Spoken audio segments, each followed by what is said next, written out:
What's an industry secret in the field you work in?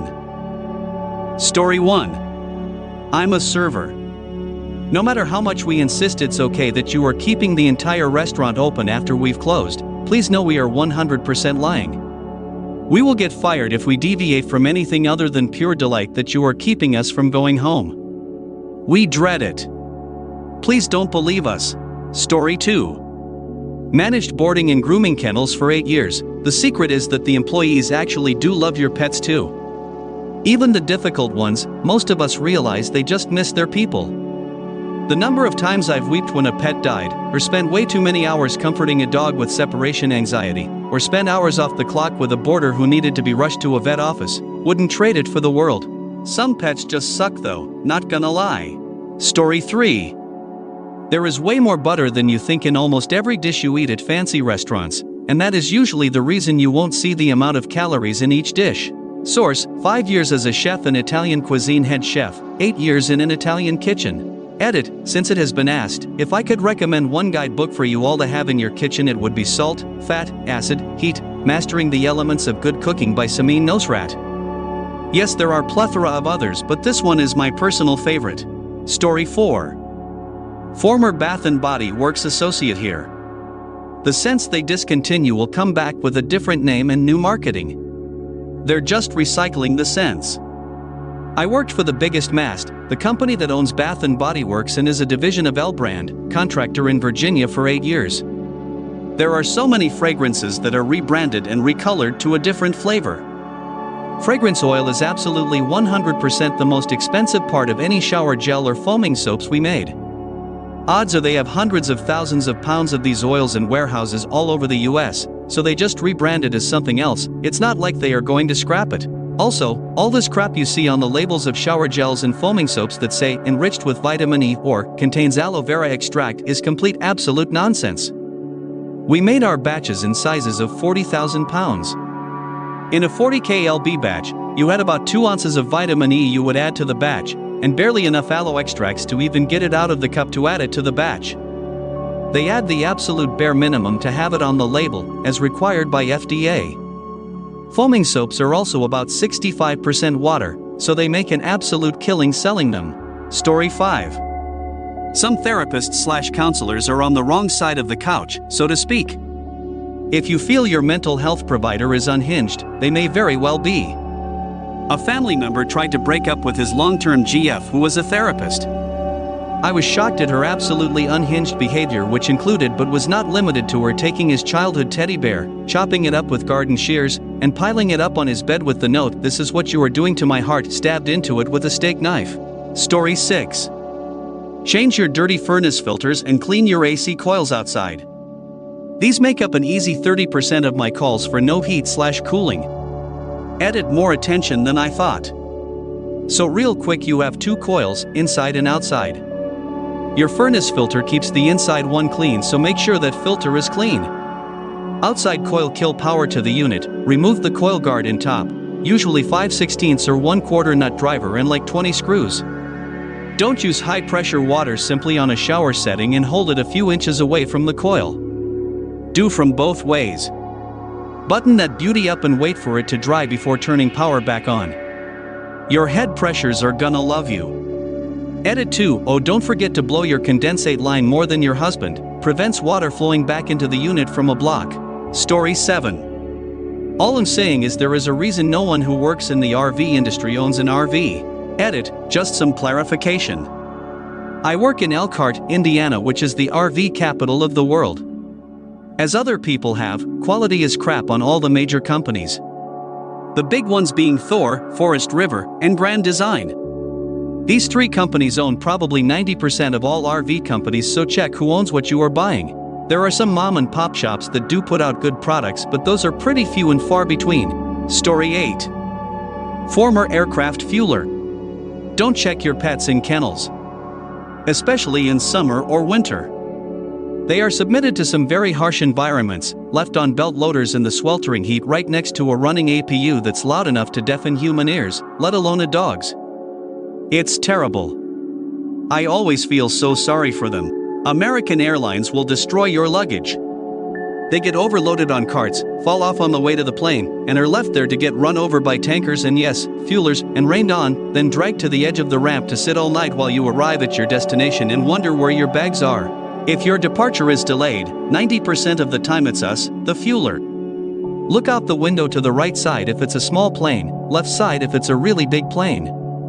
If there's a truck sitting under the wing, we're the reason you're late. Sorry. Edit. Look guys, I don't know what it's like for the pets on the flight. I've only seen them countless times left in kennels on belt loaders in the hot sun next to an engine. I was a fueler at DFW International for 6 years. I don't have insider knowledge of the airlines beyond my station. I would advise against checking pets if you can help it, but I don't have any advice beyond that. There are some people in these comments that worked for the airlines and have better knowledge. Second edit, just want to let you guys know the pets in kennels are not always left outside. It's not an everyday occurrence and it's not just AAL that does it, I just fueled more AAL than anything else. But I've seen it happen more than enough times. Story 9. The industry-leading software is about at least 10 years old at its core.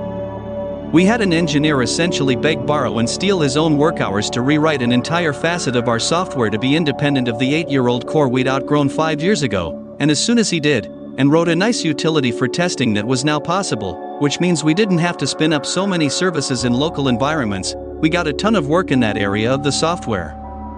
Like I'm still working on it and he's already moved on to another company.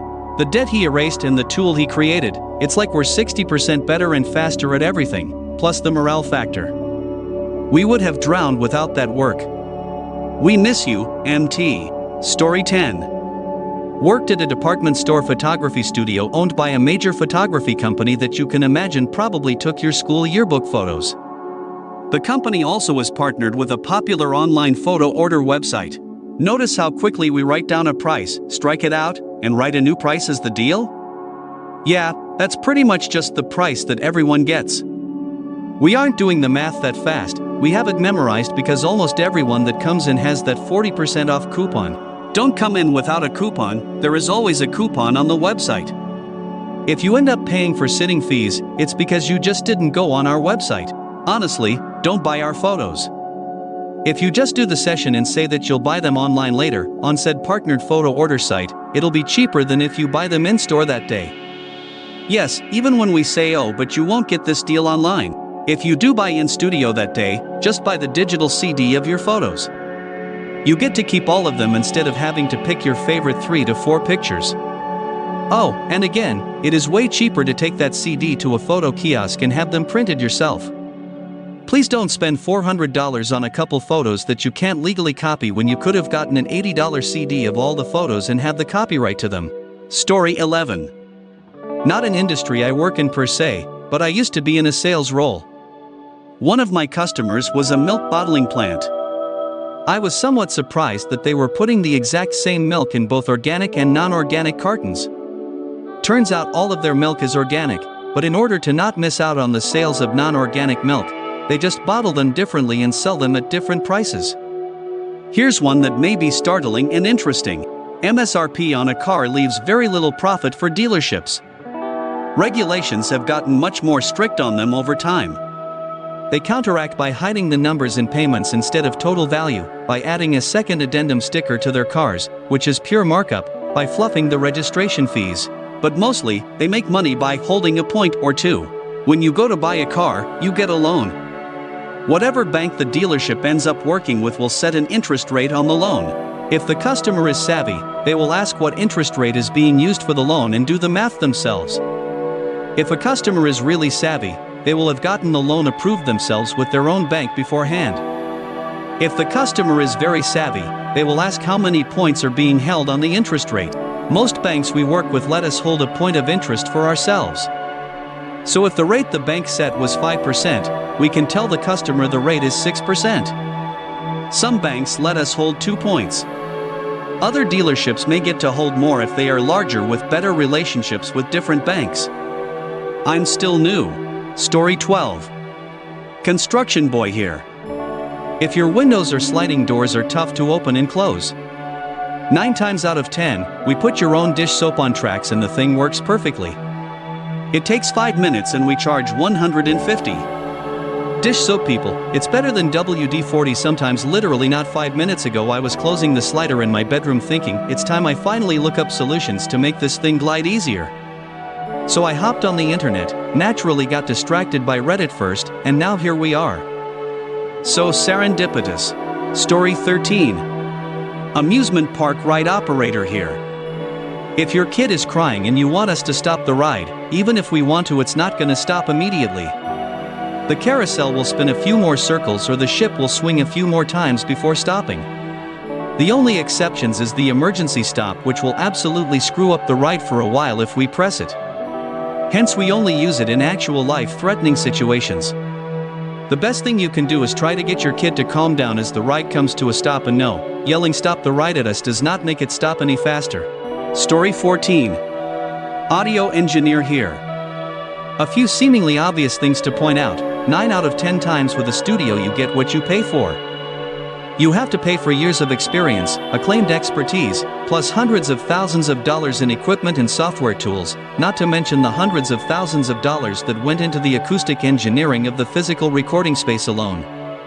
People walk into great studios balk at $1,000 plus a song but don't realize they're getting access to close to $1 million in tools, plus an engineer who's going to make them sound better than life. On the flip side of that coin, beware of eye candy. Don't be fooled by big mixing consoles. Sometimes they're not even used for your music. Sometimes they don't even function. I've seen studios where the sole purpose of a large board is to dupe unsuspecting musicians into parting with their money. In larger studios, bands with smaller budgets are often stuck with an intern who may not even be getting paid. If your music is crap, no amount of production is going to make it a hit. As a small studio owner, I only share work that I think will bring me more business. Wondering why I haven't shared your music? It's because it's garbage.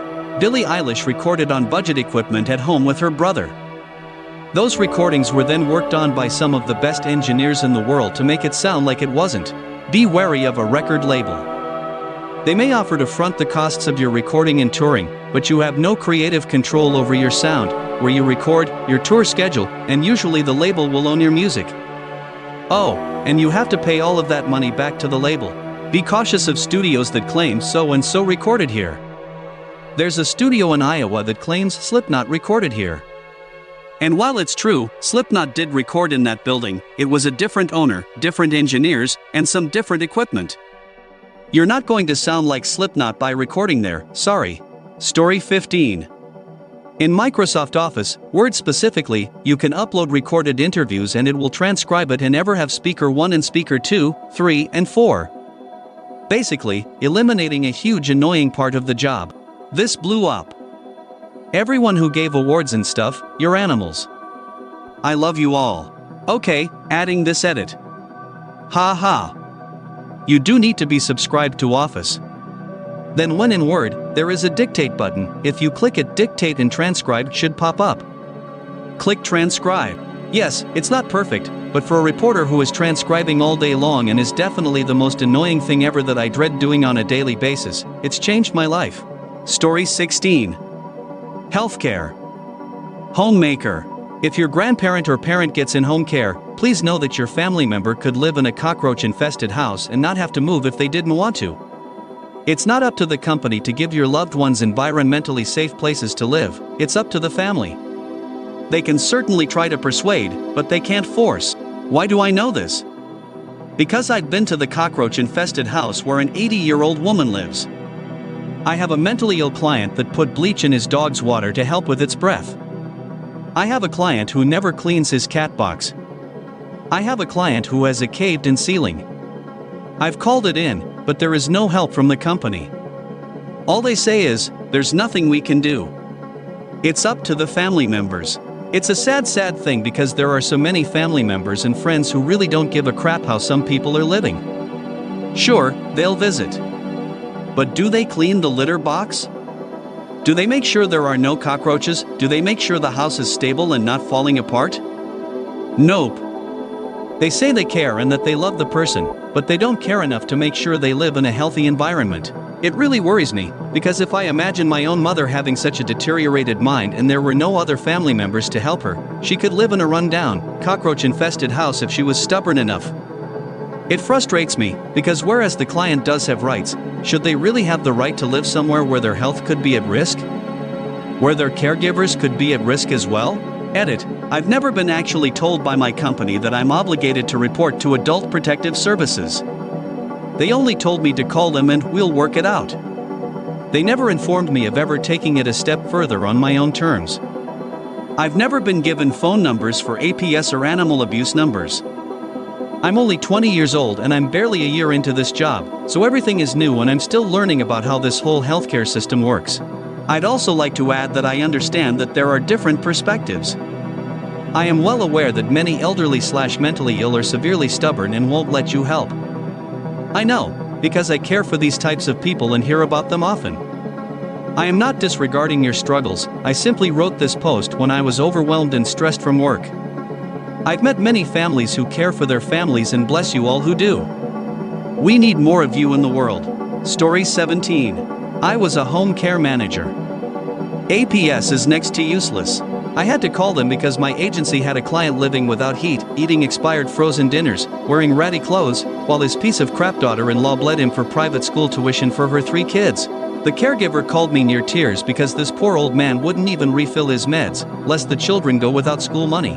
APS told the family the caregiver had reported. Name and everything. And the situation continued, only now my agency was fired and a crappier one that would look the other way was hired. I had clients living with rodent infestations, with abusive boyfriends, with mountains of trash. As long as there's a fire exit, no one cares.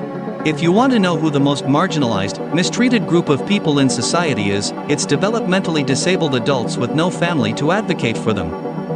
Their home care agencies have pretty much full control over their lives, over whether they will go visit a park or a zoo or out for a walk, or whether they will decline in some cluttered apartment and die weighing 300 pounds because it was easier to feed them than to mentally stimulate them.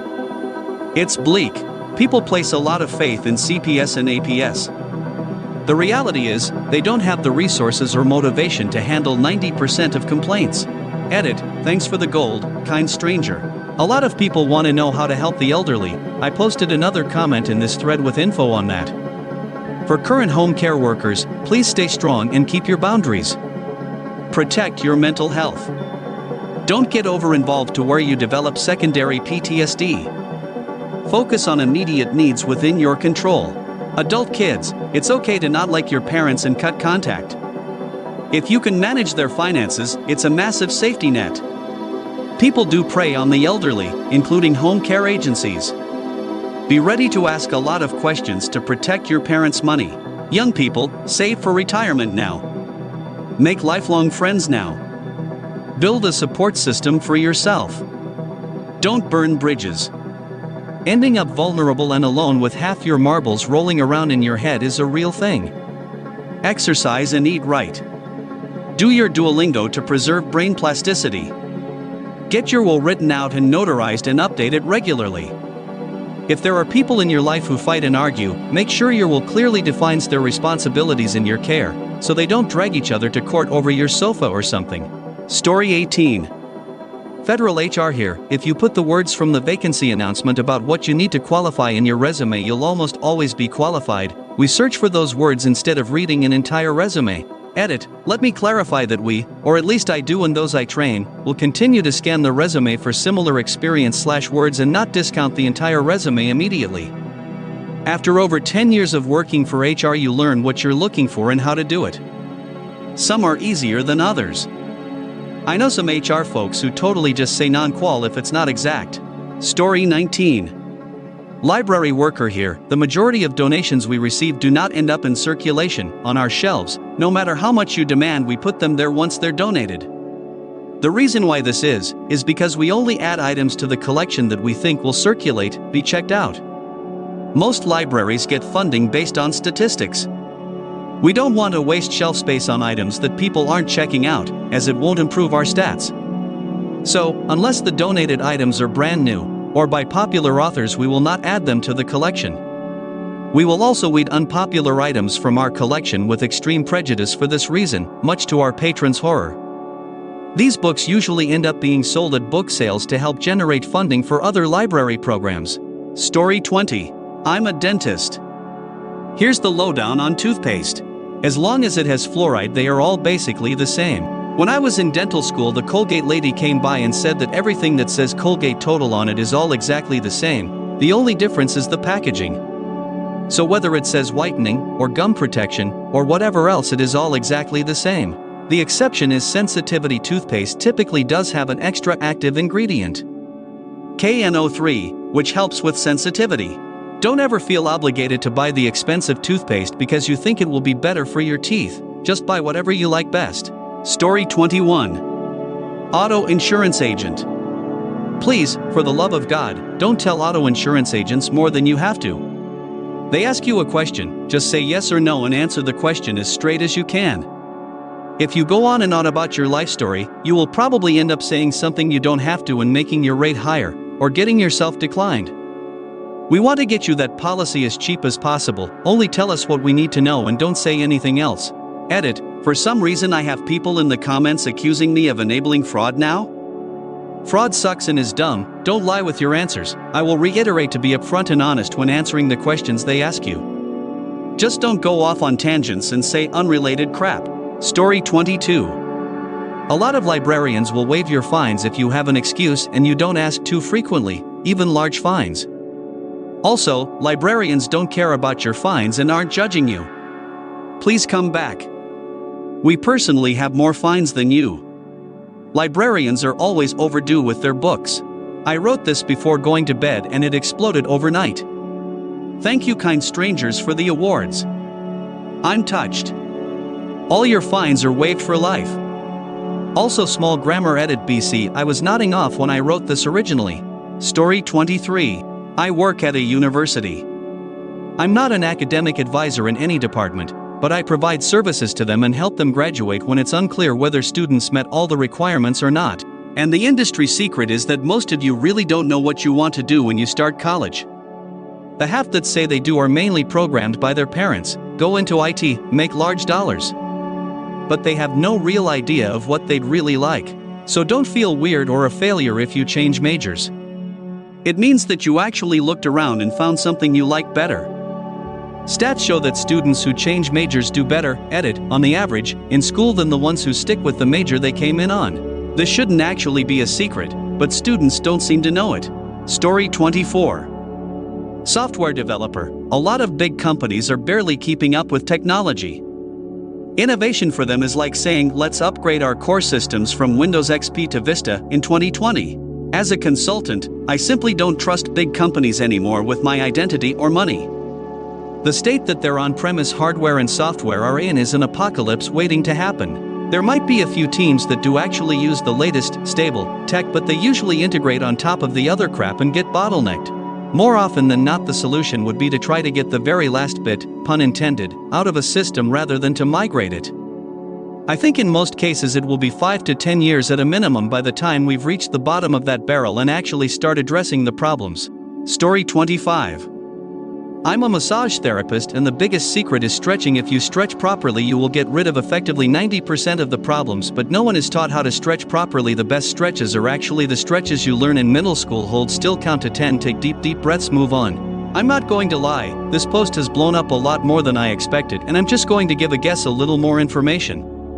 The whole point of stretching is to do the opposite motion of what the muscle does whenever it's in use, and the whole point of stretching is also to alleviate pain and bring circulation to the area and regulate the muscle's basic systems.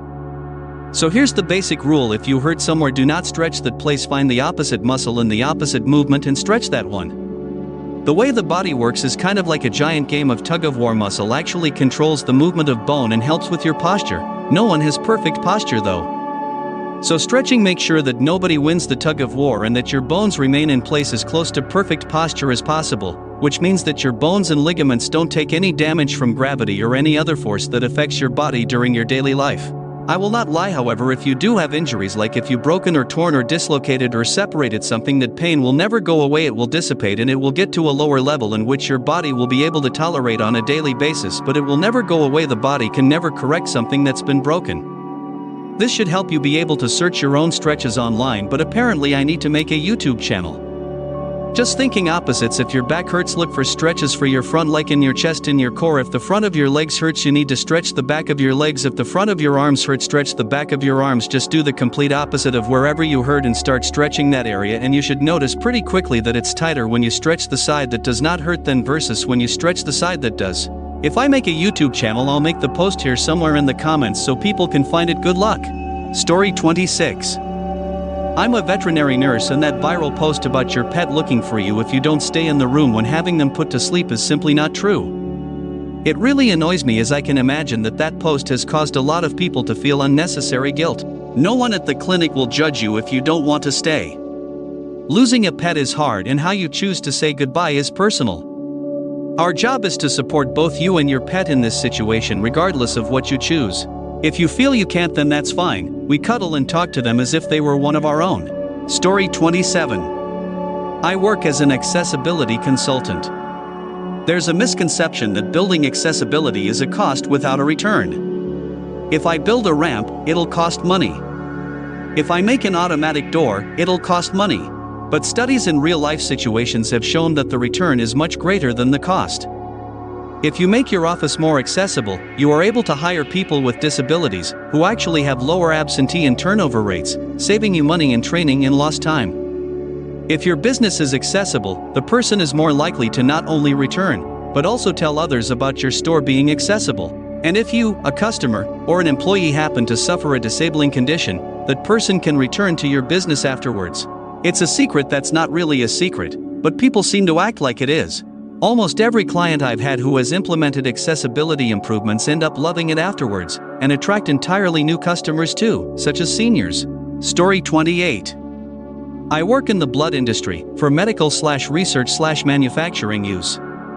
When you donate, your red blood cells and most platelets will actually be used for medical purposes, but about 85% of the plasma donated will be sold to makeup companies and other manufacturers. Roughly 20% of platelets will also be sold to manufacturers. Your white blood cells will either be sold for research or discarded, since they're basically useless for medical or manufacturing purposes. Overall, about 50% of your blood will be used for treatments, and the rest will go to makeup/manufacturing and research companies. I'm not saying don't donate, it still helps people, but it's just something nobody really thinks about when you have that needle in your arm. Story 29. Starbucks, Subway, Chipotle, Taco Bell / probably other fast / casual food services all have very high standards of uniformity. Every drink / food should always look and taste exactly the same anywhere the customer goes, or else. That's the bad news. The good news is that most of us don't care what corporate says, and do care that NUHUH, 16 olive slices or 9 caramel ribbons does not count as extra, and we normally are hooking you up with way more than we are allowed to scoop / pour / serve. Just by instinct. Just out of spite that we can't pay our whole rent. We almost all agree, screw the system, here's an extra McNugget. If you ever receive food or drink that has way less of the good stuff than you expected, it's most likely not because you have been slighted by lazy employees, and way more likely that you were served by an excellent employee who always follows company standards and measures out exactly what they are supposed to. Calling to complain does very little. You're probably tattling on someone who never breaks rules and is a total butt-kissing narc. Pointing at another employee and shouting, "But he did it for me last time," is a narc move. Stop being a dick. Enjoy an endless future of secret decaf espresso and light nacho cheese. Story 30. Don't work in this industry anymore, but negotiate the price of your new car before you tell the dealer you have a trade-in. If they ask if you want to trade in whatever car you came in with, say no. If you don't, the sales manager is already on the phone with a connection in used car sales and negotiating how much he can get for your old car with them. That way he knows how much more play he has to work with on top of the profit margin when negotiating the price of your new car. Negotiate your new car first, and then when you're satisfied, tell him you are thinking of trading in your old vehicle. Most people are so focused on getting a higher price for their old car, because it's been well taken care of, low km, blah blah. Dealers just cut into the profit of the new car. Ask for the on-the-road price, what the total price of the car is when you're driving it off the lot. Never pay a documentation fee or sticker fee. Offset this by asking for extra dollar off your car. Never buy a car on your first visit to the dealership. Walk away with all the information and sleep on it to make an informed decision. The salesman will call you the next day, and 3 days after, and a week after, if he's doing his job. Near the end of the month you'll be able to negotiate a better price because salesmen are trying to hit quotas to get bonuses, and taking a car out of inventory makes room for new products. Story 31. Everyone's faking it until they make it and hoping people don't catch on. At least I am. Edit, I know a thing or two about the field I'm in, but at the beginning I was an apprentice, so I guess I felt as though I knew nothing, which is understandable. 15 years later I still get a glimmer of that when a new apprentice asks a question I've never thought of in the last 15 years. Makes me double guess my own knowledge, but if I can hold down a respected job I must be doing something right, yeah? Or maybe I'm just good at faking it. Story 32. Employment industry. If the email address of the hiring manager or recruiter is included in a job posting, send an email instead of or in addition to applying to the job through the portal.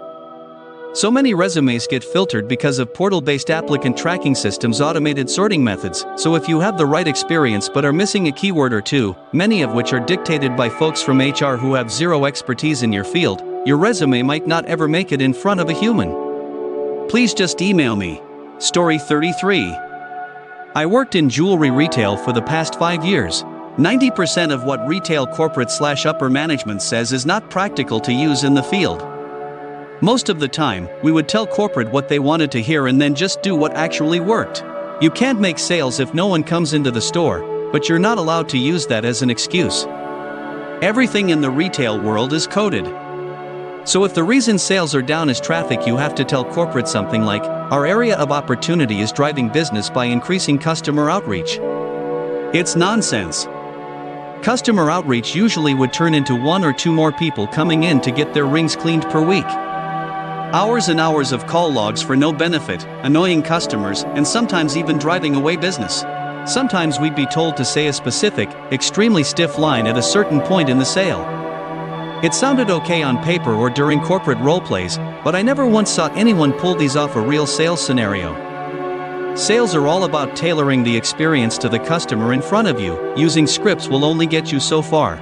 Also, corporate would go through phases with the credit cards where they'd threaten our jobs if we didn't hit the quota, then they'd get sued due to overpressured employees breaking regulations, so they'd back off credit until the next year.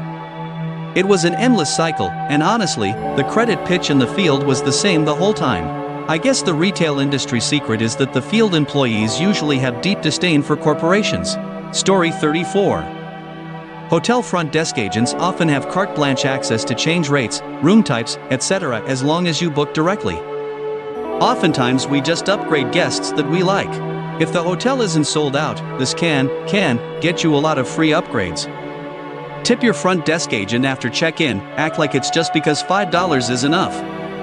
Go to your room and within a few minutes make up anything regarding the room that's simply a preference thing, too close or too far from the elevator, want a different view, etc., and kindly ask for a different room. Best case scenario, they upgrade your room type. Worst case scenario, you establish yourself as a very pleasant guest and they'll be very attentive to you for only $5, which is great if you plan on being a regular. Story 35. I worked at a car dealership as a lube tech, the guys who change your oil, check alignment, and rotate tires, etc. They're called lube techs because we're supposed to literally lube multiple locations on older vehicles with grease. And do much more detailed inspections than we do. But, the amount of cars that the managers allow to come in and the time frame they give us to complete a car is unrealistic. This means, for customers to be satisfied and for the cars to get done on time, we have to skip certain things. We would do everything we could but would get a stern talking to if we were taking too long. We often would not rotate the tires. We would check for marks because some customers were smart enough to mark their wheels to make sure they were rotated. On low mileage cars, 5K 20K miles, we would pretty much only change the oil. But sometimes, very rarely, if it was super busy, we wouldn't even do that. In my 2 years of working there, I only ever lubed 1 or 2 cars at their grease points. So, I recommend to anyone reading this, to get a dashcam that records when the car is off, mark your wheels, and check your oil before and after each service to ensure everything is being done. Make sure you're getting what you're paying for. I do not trust these places, and it's not only dealerships, places like Jiffy Lube and Midas do the same. Story 36.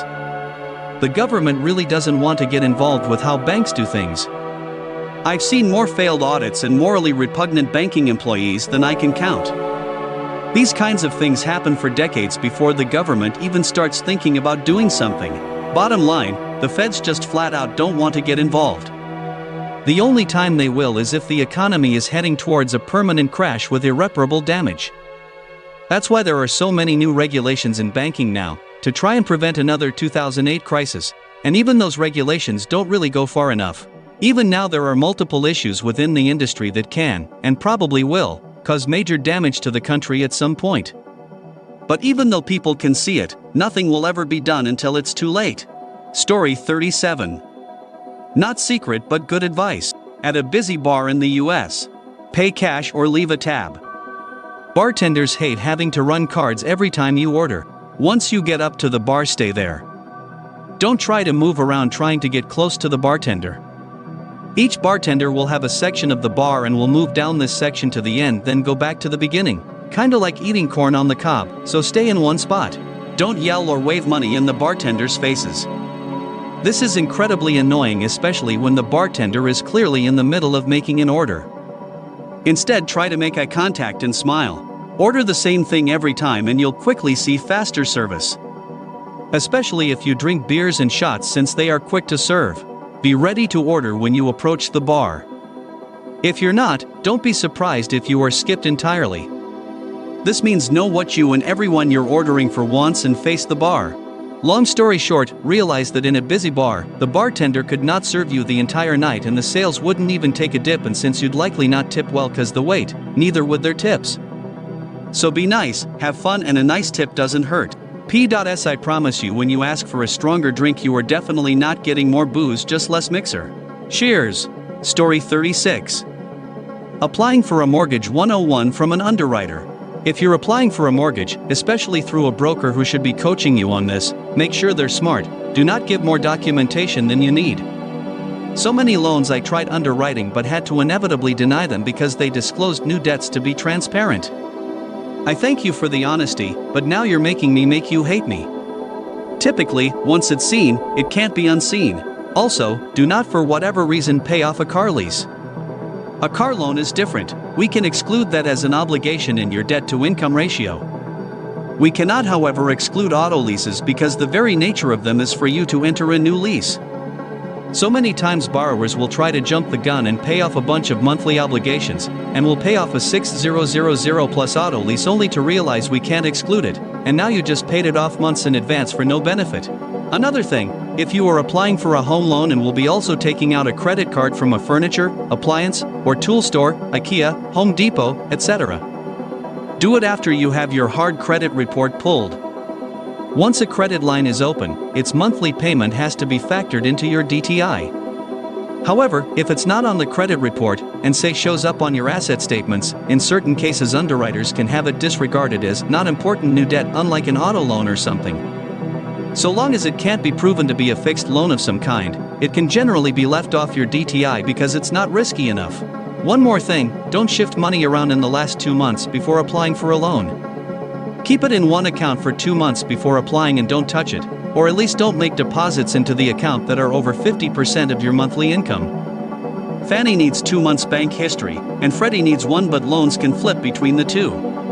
What this means is, if you deposit say $20,000 in June, but then shift it around to another account in July, not only do I need the second account that holds the $20,000, but I also need to see 2 months of statements for the first account. And if there are any other large deposits into that one, then I might need to see 2 months of those as well. Anything over 50% of your monthly income often has to be tracked to make sure it's not bad money. Also, seeing $20K go in and then $20K go out does not mean it's the same money. I need proof like wire transfers, etc. The analogy I use is, if I pour a bucket of water into a pool, I get down and scoop a bucket of water out, I can't be certain that the exact same water I poured in is the same I scooped out. I need to confirm the money coming out is the same good money going in. Story 37. Just because a plant product, like fruits and veggies, are labeled as organic doesn't mean they don't use sprays, pesticides, herbicides, etc. It just means they are restricted to using organic-grade sprays that are more expensive but will still do bad things if you misuse them. In the same vein, a sticker on food that calls it non-GMO doesn't actually mean anything because it's not a legal requirement to have those. The FDA has an official definition of what GMO plants are, but the non-GMO sticker is a voluntary thing and is a recommendation. Those companies aren't held to any standards when marking something as GMO or not and typically use that label as a marketing thing. That's why a huge number of brands use it. There's no downside and no one's going to stop them. Basically, people should read up on these labels and what they actually mean before they jump to assumptions. Story 38. Grocery store employee here, gonna just list a bunch of things a lot of people don't know. There are rats. The conveyors have a 99% chance of having dry chicken juice on them. Anything the customer doesn't directly look at doesn't get cleaned unless the health department requires it. The cashier has complete power to decide to bend the rules for you or not. If they don't, it's because you were rude or annoying. Everyone hates you if you bring more than 15 items through the self-check. Also, when you say you accidentally wrote the number for peanuts on a bag of bulk pine nuts, we know you did it on purpose. You aren't slick. Loss prevention are usually dudes who enjoy hurting people or want to be cops but aren't cut out for it. They absolutely have the right to grab you if you steal a candy bar, and if you resist they will leap at the opportunity to slam you into the Coinstar machine because they enjoy it. They have a muzzle for biters and they keep every weapon they confiscate. Big chain managers make $200,000 plus a year. My store does $300K in sales every day. We don't care if you take your business elsewhere because we wouldn't take your expired coupon. If you never shopped here again, it would not even register as a blip in the numbers. There is no warehouse out back where we keep extras of everything. We get 3 Swift trucks a night and our freight crew puts all of it on the shelves.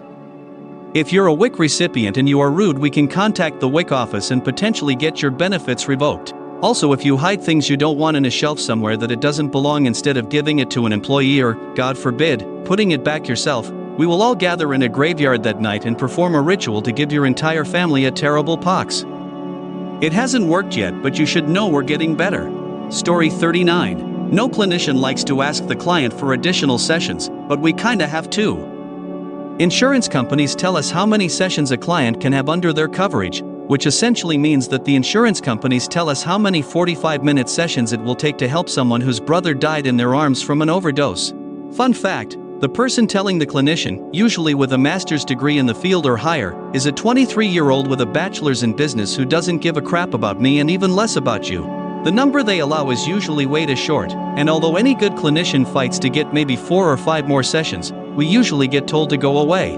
Ask your clinician how many sessions you were approved for, and if you think you need more, ask the clinician for the phone number to call the company directly and ask for more. Story 40. The way the hierarchy in companies work is just structured so that the company is able to let go of the lower-level employees after they get caught doing something that the upper level trained them to do. Saw this happening in 2 companies that were in charge of addiction and mental illness services. The hierarchy was basically structured like this: top, doctors/psychiatrist, middle, counselors, bottom, caseworkers.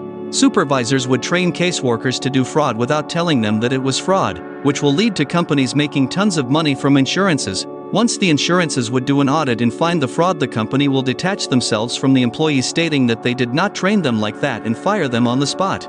Not only this, but caseworkers in many cases were in charge of setting up appointments with counselors and psychiatrists as well. Those 2 levels in most cases will not call or do the appointment with the patients but still write documentation for the appointment and charge for it. If caseworker would try to do something about it, the upper levels will actively be on top of said caseworker until they had reason to fire that person.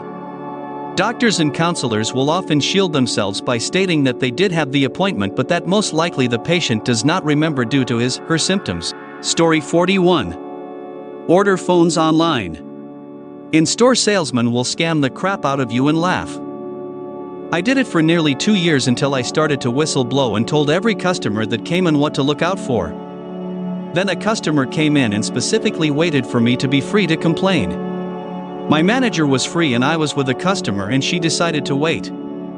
Then came to me asking for another carrier's SIM card which Riyadh wouldn't carry, and the complaint got me fired. Just to give you an idea, I was charging people an extra $40 to $300 depending on how much money I wanted to make. Things to look out for: free usually means they are using a discount/sale to justify a purchase you don't need. Accessories are marked up to almost 200%. You don't need insurance if you don't want it.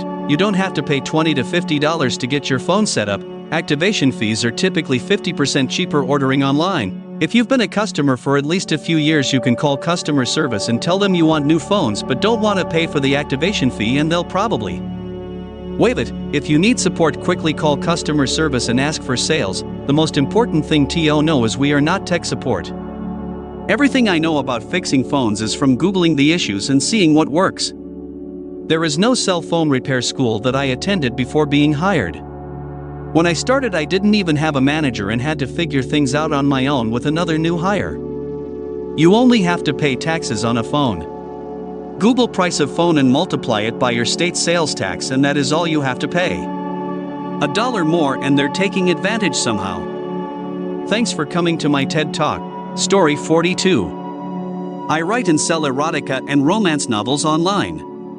It's not exclusive to writers, but there's a bunch of acronyms that people throw in on their book blurbs that must be relatively confusing to someone just getting into it, but the regular reader will know immediately, the most prominent of which is Guaranteed HEA, a promise from the author that by the time you get to the end of the novel, your two leads will have a happy ever after. Slightly more towards the erotic side, you've got CI, JOI, RAC, PRIC, SSC, PI, ABDL, CFNM, DDLG, and my personal favorite, the delightful YKNMKBYK. Okay. You'll also find certain words that mean specific things. Taboo, for example, usually designates incest and pseudo-incest stories, whereas shifter refers to the whole category of I'd quite like to screw a sexy were animal books. And then there are words that are used more by sellers than by casual fetishists. Forced by, that is, the fetish where, usually, a man is forced to go down on another man and almost invariably finds himself overcome by the sheer erotic humiliation of it all that he comes right then and there, has fallen out of favor in a lot of services' search algorithms, which will block and potentially ban you for any indication of the idea that force is involved. That was replaced with coerced by for a while, but when that started to get flagged as well, the industry settled on the term encouraged by instead. Forced by is still the term that's mostly used by people who are into it, but people who spend money on it know what to search for online. Knowing how to jump through the hoops to help people in the know find what they want is one of the weirder sides of marketing smut. Story 43. Car rental. Often the best way to get an upgrade is to reserve the cheapest vehicle available, then upgrade in person. The catch is that the price of the upgrade is 100% negotiable and leverage is completely in favor of the renter instead of with the company. This is especially useful if you want to get a two-door/convertible car, since many people simply can't use two-door cars due to family/space and are therefore tougher to rent even though they are cooler cars. Either you strike a deal to pay a little more, or just stick with original reservation and that agent won't get the upgrade, which they always want to. Being cool with the agent helping you will drastically improve chances of this working. Story 44. Commercial real estate lender here. Fannie Mae and Freddie Mac are government-backed, therefore taxpayer-backed, entities that provide liquidity to the real estate lending market. Most of their activity is for homes, and that makes sense. The government wants to incentivize home ownership. That part everyone knows, but they also do about $100 billion/year in apartment loans. These are given to wealthy investors. I personally have worked on these for one of the largest landlords in the country with over 30,000 units, and this individual is easily worth $60 billion and earns about $1.25 billion a year in free cash flow, as well as major institutional investors. The rates these investors receive on multifamily loans are atrociously low, in fact much lower than market rates, as no other lenders besides the two agencies can compete. But we're talking as much as 0.5% lower than competitive lenders. So, essentially, taxpayers are backing loans to extremely wealthy individuals at extremely low rates, which enables them to earn a lot more money than they otherwise would earn if it were truly a market system. The US is already living in a socialist state, it's just that the benefits go to the wealthy. Story 45. I used to work in the hair care industry. There is only one kind of detergent in shampoos. 1. The rest is thickening agents, perfumes, color, etc. So the expensive shampoo you are buying is just the same stuff as the super premium top shelf stuff. Oh, and if your shampoo seems to stop working after a while, that's because the agents, perfumes, etc. have built up in your hair. Change brands for a bit and the new one will rinse the old crud out. Note, this is for regular shampoos only. There are two kinds of dandruff shampoo detergents. They work about the same as each other. Story 46. Scientist. Most of science is performed by trainees doing something for the first time and often don't consider essential dynamics that would otherwise completely change the data and interpretation. The PIs of the labs are too busy and far removed from the actual technical work to be able to catch the mistakes and the data gets published. Worse, the entire idea of tenure is to take away any conflicts of interest with job or financial insecurities to promote the best and most accurate science possible. However, the lion's share of work falls on the trainees with the least security and most to gain from biased or falsified work. We hang the hat of human advancement on unmentored trainees with some of the greatest conflicts of interest possible: a job and ability to feed a family. Story 47. Not much of a secret, but how anything survives the shipping/receiving process is about as mysterious as the specific biological functions directly responsible for life and consciousness. The people are overworked and underpaid. The facilities and equipment are typically in various states of neglect and disrepair, where not even something as standard as a parking brake to a forklift can't be assumed to just work. Many of the freight/pallets a shipping company receives from its customers are constructed by other people who are also overworked and underpaid, or are following a rule set implemented by corporate that is concerned with saving dollar and nothing else, which means pallets that are too tall, top-heavy, are loosely wrapped, and/or are riddled with snag points. KitchenAid is the worst offender for all of this. As a result, pallets of freight will topple, either in transit or on the warehouse floor, stuff will fall on other stuff, freight gets crushed, ID stickers have incorrect information, etc. Some workers won't give A and will place something like a heavy transmission on top of a pallet of paint cans, with no padding, or they're under pressure to get a trailer filled to the company's minimum required cubic feet of product per trailer. IDK how the industry was before the 1980s, but deregulation of the shipping industries turned warehouse work for some trucking companies into a death trap. Working in warehouses associated with the Teamsters solved some of the problems mentioned above, but pay was still terrible, the hours still long, and part-timers were treated like crap. Story 48. I do not work in insurance, but this is a bit of insider information that served me so well I will share it here. If you ever have a serious work injury that requires long-term treatment, you may get the case closed runaround by the workers' compensation insurer.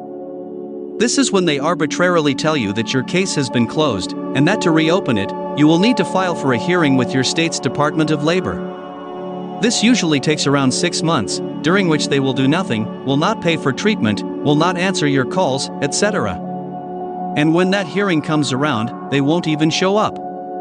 Why? Because they know that they can't keep you from getting treatment. They can declare your case closed, and the Department of Labor will simply tell them, nah, by state law, the case is open until these conditions are met. For example, in my state the case is open for 8 years since the most recent payment made on the case by the insurance company.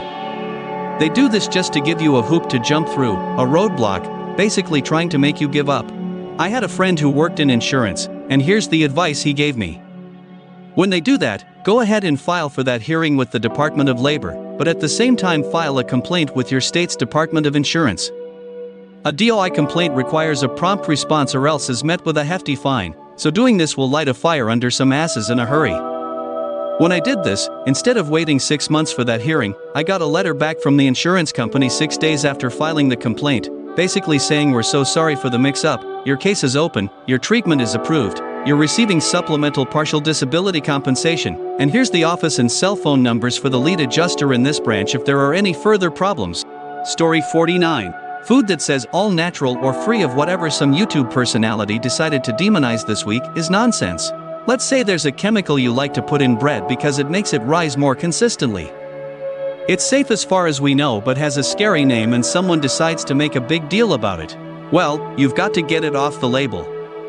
But you still need it to make your product work. So some people figure out how to make an enzyme that actually makes the chemical you took out while the product is being made. You throw in the enzyme, helpfully listed on the label just as enzymes, and by the time the product is made it has the ingredient in it anyway. But since the ingredient was created by the enzymes and not added by you, you don't list it. I'm half convinced the enzyme manufacturers fund the mommy bloggers to get people scared about ingredients as soon as they figure out an enzyme to make it. Story 50. Your pharmacist can do a lot more than count pills and is in fact trained, for 8 years including prior degrees, to do so. We are experts in drugs, that includes pharmacokinetics/pharmacology, how drugs work, why they work, how fast they work, etc., medicinal chemistry, how a drug's chemical makeup will affect its action, pharmaceutics, the delivery of a drug into the body and formulation, including many other medical sciences. Today's pharmacist is a PharmD, which is a professional doctoral degree and is in fact a doctor of pharmacy, not saying we should be called DR except for academic settings/formal presentations. Story 51. Control systems. Nearly all of our programming is done as China. Nearly all of our manufacturing is down in China. We are an American company with American workers and proud of it. We tell all of our clients, however, the only thing American about us is our CEOs, our board of directors and the actual techs in the field. Everything else, nearly the entire rest of the company, is outsourced to India and China. Basically, if a control system breaks or the software goes awry or there's heavy issues with a new release, the in the field people rely entirely on foreign work to do our jobs. There are exceptions in particular areas, but that's because the people we hired 44 years ago are still in the company, and God help us all when they quit or die. I ran into that issue a number of years ago with a legacy system that exactly 4 people in the world knew how it worked. Replacing it would be in the $80 million range. It wasn't perfect, it wasn't pretty, but it was required for 6 separate assembly lines that collectively at 3 manufacturing warehouses probably turned out $40 million in profit each year. The money was there, but management didn't want to spend it, which is why they ended up in the situation, or eventually they were down to 2 guys who would not train anyone. All of the documentation is what they had written themselves and were getting paid 4 times as much as the nearest technicians, because paying them both $500,000 between them was cheaper than the $80 million it would take to replace the entire line, never mind the downtime of that aforementioned lost profit. Story 52. I work doing warranty repair on various electronics. TVs, printers, laptops, consoles, desktops, servers. The technical term is white labeling, but the idea is that everything you buy electronics based is made by the same 3 companies, and it's not in-house by the big ones. Once you take off the fancy plastic outsides with the Samsung Sanyo or Vizio logo, the power regulator is LG, the screen itself is Winstar, Innolux, or Palmtech, the motherboard is Sony, and you can pretty much swap them into any TV with minor modifications to the plastics on the outside in a pinch. Same is true of all other electronics generally. Dell printers are just Lexmarks with black plastic instead of white. Dell refused to give me a repair manual once or twice. I found the equivalent Lexmark manual and figured out that Lexmark's documents are way better than Dell's, or even when they give me one. Story 53. I highly doubt this is a secret, but the amount of people that do not prepare both medical and financial power of attorney forms in case of incapacitation is insane. Seriously, if you avoid this, it only causes giant headaches, not only for the medical staff working with your loved one, but for you as well, and that's the last thing you need on your plate in this situation. You don't need a lawyer to prepare them. You can find forms online for free, and they are valid with either a witness or notary signature. It takes 10 minutes of your time to save your loved ones from months of headache. Another thing, unless someone has a signed do not resuscitate order, medical staff is legally bound to take all measures necessary to try and save their life, regardless of how painful and brutal it will be. I know you want mom or dad to live forever, but an 80-year-old does not want CPR. This turns a peaceful death into a violent one. We are all going to die one day. Stop pretending like it will never happen and prepare. Story 54. Cops don't even know the law. One of the unofficial steps in the booking process is sit for 5 to 50 minutes flipping through a penal code trying to figure out what to book people with. CHP has a game where at the start of the week or month someone will flip through the vehicle code and find a code no one knows. Then they will enforce that code for the week or month until they pick a new one. During the academy, one of my CHP instructors inspected all of our sunglasses and found out that 90% of us qualified for a ticket if we drove with them due to obstructed peripheral vision. Most cops collect a number of stupid laws that they know everyone breaks to use in pretext stops. Example: anything hanging from the rear view mirror, including a handicap placard while driving, is grounds to get pulled over. The best part though? The law as it's written isn't the law. The actual law is defined by case law, and most lawyers and judges don't even have the basic outline case law memorized. They specialize in different fields of law such as DUI or domestic violence because it's the only way they can keep up on the ever-changing law, ignoring 99% of it. Most of the court process is lawyers presenting different interpretations of laws to each other that they have had to dig up in libraries that you have to pay to access, so the general public does not get to know what the actual law is unless they pay to access these case law libraries. And even if you somehow paid for every applicable case law to be sent to you, there is no reasonable way anyone human could ever keep up with reading it all. If a cop wants to, they can always find a reason to arrest you and always find a reason to cut you loose. There is no real equal protection under law in America. As I write this, I hear the cop Fords and Dodges accelerating louder than the sideshow drivers they are chasing at freeway speeds through residential neighborhoods, and I know it's the cops endangering the public far more than the sideshows. Also, if any car people care, the Crown Vic and the Cop Marquis both have a governor that tops them out at 128 miles per hour because they shake and become uncontrollable past that. The Dodge Charger half of California's cops are driving failed testing because during the endurance test the engines kept exploding due to whatever tuning CHP demanded. Placer County and El Dorado County sheriffs have been eluded by an imposter sheriff who pulls people over on the freeway in a custom Ford Pinto, and no one questions the sheriffs driving a Pinto to the point they had to put out a press release that the Pinto did not meet their standards and was not in their fleet. Story 55. Don't ever do field sobriety tests if requested by a police officer. Drunk or not, they only exist to supply the officer with tools with which to build evidence against you. They are not there to prove you aren't drunk. They exist instead to help the officer prove you are. Let's think of it in terms of a murder trial. If you were on trial for murdering someone and had murdered someone, that's basically like walking over to the prosecutor and demonstrating for him or how you did it. Conversely, let's say you were stopped and had only one drink, for real one drink, and you know you are below a .08. In this instance, you should still decline the SFSTs, but consent to blowing into his portable breath test. Let's say you read .04. At this point, all the officer has on you is an objective scientific reading that you in fact are not above the legal limit.